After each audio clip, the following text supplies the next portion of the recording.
시청자 여러분 안녕하세요. 평양남자 김정국입니다. 반갑습니다. 네, 오랜만에 다시 나왔습니다. 오늘은 제가 프랑스에서 한류 콘텐츠를 즐겼던 내용에 대해서 말씀드리려고 합니다.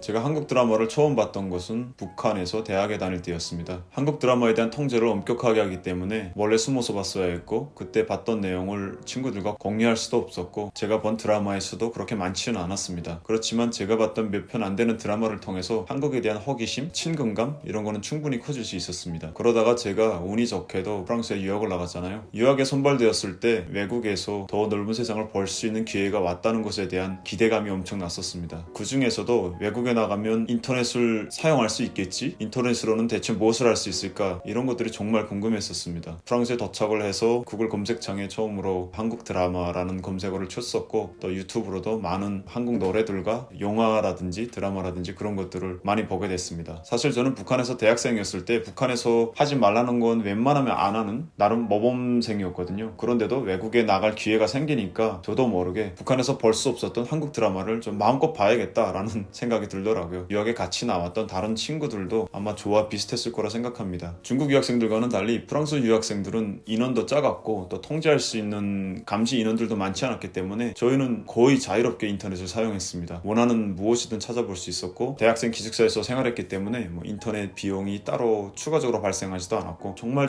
원하는 만큼 자유롭게 인터넷을 통해서 많은 것들을 찾아봤습니다. 처음 1년 정도는 몰래 봤죠. 사실 다른 유학생 친구들과 나 뭘 찾아봤는데 이런 내용이 있더라, 저런 내용이 있더라, 이거 봤냐 저거 봤냐 이런 내용을 공유하진 못했고요. 근데 한 1년 좀 지나니까 그때부터는 슬슬 공유하게 되더라고요. 나중에 한 2, 3년 지나니까 친한 친구들끼리 한 방에 모여서 유튜브에서 대놓고 한국 드라마 틀어놓고 또 한국 예능 틀어놓고 낄낄 웃으면서 같이 보고 그런 상황까지 되더라고요. 저는 사실 처음에는 절대 그런 상황은 있으면 안 되고 있을 수도 없다고 생각했는데, 지내다 보니까 서로 믿게 되고, 또 그런 것도 있잖아요. 너도 봤고 나도 봤으니까 어차피 서로 밀고 하지 못하는 그런 것들 때문에 괜찮겠지 하고 공유를 하기 시작했습니다. 저는 사실 제가 한국 콘텐츠들을 정말 많이 봤다고 생각했었거든요. 근데 같이 공부하던 유학생 친구 중에 진짜 한류 광팬이 있더라고요. 나중에 서로 경계가 좀 허물어지면서 그런 것들에 대해서 노출하고 공유하고 이런 사이가 되니까 그 친구 방에 가니까 대놓고 한국 노래 툭 틀어놓고 같이 밥 먹고 이런 상황까지 되는 거죠. 그 친구가 소녀시대 노래를 진짜 좋아하더라고요. 저는 그때까지만 해도 북한에서 듣던 1990년대, 2000년대 드라마 OST들 있잖아요. 좀 슬프고 되게 비극적이고 애잔한 그런 노래 위주로 계속 들었었는데, 그 친구는 걸그룹, 소녀시대라는 걸그룹 노래를 아예 그냥 릴레이로 틀어놓고 듣더라고요. 그 친구가 하도 틀어놓고 들으니까 저도 갈 때마다 소녀시대 노래를 듣게 됐고, 나중엔 소녀시대 노래가 좋아지더라고요. 저는 그래서 지금도 한국에서 좀 옛날 노래 듣고 싶다 하면 소녀시대 노래를 좀 많이 듣는 편입니다. 근데 저는 좀 놀랐던 게, 그 친구가 그냥 노래를 듣고 그걸 좀 즐긴다 이 수준이 아니고 소녀시대 그 멤버들의 이름 다 외우고 있고, 그런 거 있잖아요. 좀 팬들한테서만 나타나는 그런 것들, 신상 정보도 알고 있고, 연예인이 나오는 각종 프로그램, 예능이라든가 그런 것들을 다 챙겨보는 그 정도 수준에 이르렀더라고요. 또 그러다가 또 런닝맨이 또 그렇게 재밌대요. 그러면서 한번 보라는 거예요. 그 친구의 소개로 저도 런닝맨에 입문했습니다. 근데 런닝맨이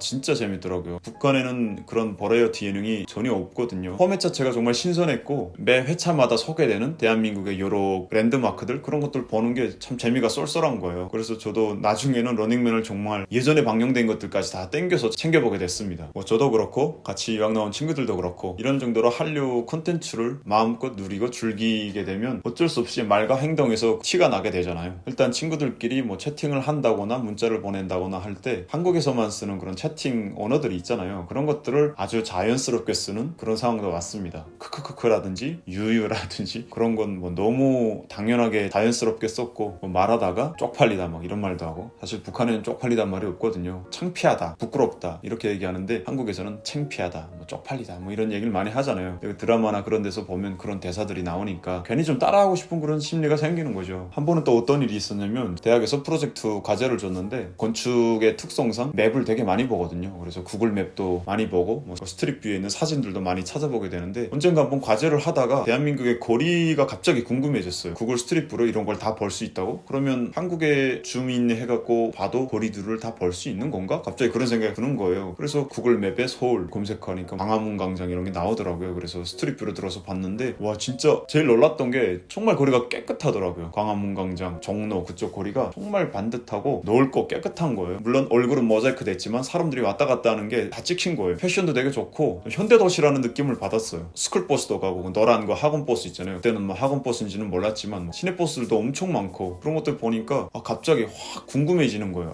저기 있는 사람들은 어떻게 살까? 몇 시간 동안 계속 스트릿뷰를 봤던 것 같아요. 뭐 학교도 보고 대학도 보고 그때 뭐 아는 것도 없었죠 사실. 근데 그냥 계속 그 길 따라가면서 이런 거 있네 이런 거 있네 여기는 뭐 장난 아니네 막 그러면서 봤던 기억이 있습니다. 그리고 또 러닝맨에서 봤던 랜드마크 그런 것들도 직접 쳐서 찾아보고 대한민국 진짜 건설이 엄청나게 진행됐구나 라는 인상을 받았던 것 같아요. 아파트 단지들이 정말 빼곡했고 도로들이 정말 촘촘히 잘 깔려 있었고 또 시내에는 대중교통수단들이 너무 많았고 사람도 많았고 차도 많았고 밀도 높은 서울의 모습을 그때 좀 많이 구경했던 것 같습니다. 제가 광화문 광장을 검색해봤던 게 그때 아이유씨가 나오는 장하다 이순신 그런 드라마가 방영되고 있었어요. 거기서 뭐 광화문 광장에 이순신 동상이 있다 그런 내용이 나와서 쳐봤는데 진짜 광화문 광장에 이순신 장군 동상도 있고 세종대왕 동상도 있더라고요. 그거 보면서 와 중앙광장에 이순신 동상이 있다는 게 좀 신선했어요. 평양의 김일성 광장은 엄청 넓은데 거기 아무것도 없거든요. 양쪽 건물 위에 혁명적인 구호 두세 개 있고 광장 주석단에 해당하는 것에는 김부자 처상화가 걸려있고 되게 엄숙하고 근엄한 분위기거든요. 근데 광화문 광장은 용사인물들의 동상이 배치되어 있고 또 사람들이 또 엄청 왔다 갔다 하더라고요. 그리고 그 청계천이 있잖아요. 그래서 그쪽에 사람들이 많이 있으니까 북적북적하는 그런 느낌이었어요. 저는 그게 좀 신선했습니다. 그리고 제가 예능을 보다가 좀 한국에 대해서 놀라게 됐던 계기가 하나 또 있는데 유튜브로 해피투게더를 좀 많이 봤었거든요. 연예인들이